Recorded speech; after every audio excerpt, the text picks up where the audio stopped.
ഇത് പഴയ സ്റ്റാമ്പ് പേപ്പറാണ്. ഇത് വാങ്ങാനായിട്ട് നമ്മൾ സ്റ്റാമ്പ് വെൻഡേഴ്സിൻ്റെ അടുത്ത് പോകുന്നു, പേരും അഡ്രസ്സും പറഞ്ഞു കൊടുത്തു കഴിഞ്ഞാൽ ഇമീഡിയറ്റ്ലി സ്റ്റാമ്പ് പേപ്പർ നമ്മുടെ കയ്യിൽ തരും. ഈ ഒരു സിസ്റ്റം തരക്കേടില്ലാതെ മുന്നോട്ട് പോകുന്ന സമയത്തായിരുന്നു സർക്കാർ ഈ സ്റ്റാമ്പ് പേപ്പർ ഇൻട്രൊഡ്യൂസ് ചെയ്തത്.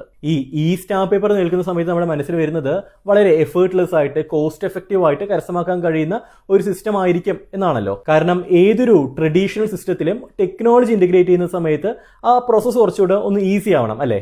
ഇതാണ് പുതിയ ഈ സ്റ്റാമ്പ് പേപ്പർ.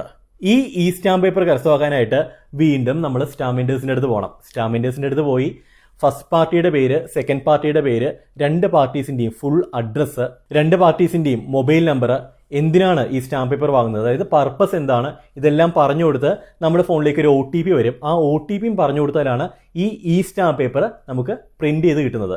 ഇതിനിടയിൽ എന്തെങ്കിലും നെറ്റ്വർക്ക് ഇഷ്യൂയോ സെർവർ ഇഷ്യൂയോ വന്നു കഴിഞ്ഞാൽ മണിക്കൂറുകൾ കഴിഞ്ഞിട്ടായിരിക്കും അത് ശരിയാവുന്നത്. ഒരു 50 രൂപയുടെ സ്റ്റാമ്പ് പേപ്പർ എടുക്കാനായിട്ട് മണിക്കൂറുകൾ ക്യൂ നിൽക്കേണ്ട അവസ്ഥയാണ് ഇന്ന് നമ്മുടെ കേരളത്തിലുള്ളത്. ഈ സ്റ്റാമ്പിംഗ് എന്ന് പറയുന്ന ഒരു പുതിയ കാര്യമല്ല. ഈ സ്റ്റാമ്പിംഗ് മിക്കവാറും എല്ലാ സംസ്ഥാനങ്ങളും ഇൻട്രൊഡ്യൂസ് ചെയ്തിട്ടുള്ള ഒരു കാര്യമാണ്. പക്ഷേ ആ സംസ്ഥാനങ്ങളുടെ എല്ലാം സ്റ്റാമ്പ് പേപ്പേഴ്സ് നമുക്കിന്ന് വീട്ടിലിരുന്നിട്ടാണെന്നുണ്ടെങ്കിലും തേർഡ് പാർട്ടി സൈറ്റ്സ് വഴിയാണെന്നുണ്ടെങ്കിൽ പോലും പർച്ചേസ് ചെയ്യാനായിട്ട് സാധിക്കും. ഇവിടെ നമ്മുടെ കേരളത്തിൽ മാത്രം എന്താണ് ഇങ്ങനെ? സാമാന്യം കുഴപ്പമില്ലാതെ പോകുന്നൊരു സിസ്റ്റത്തെ ഇത്തരത്തിൽ ടെക്നോളജിക്കൽ അഡ്വാൻസ്മെന്റ് കൊണ്ടുവന്ന് അക്ഷരാർത്ഥത്തിൽ നശിപ്പിച്ചിരിക്കുകയാണ്.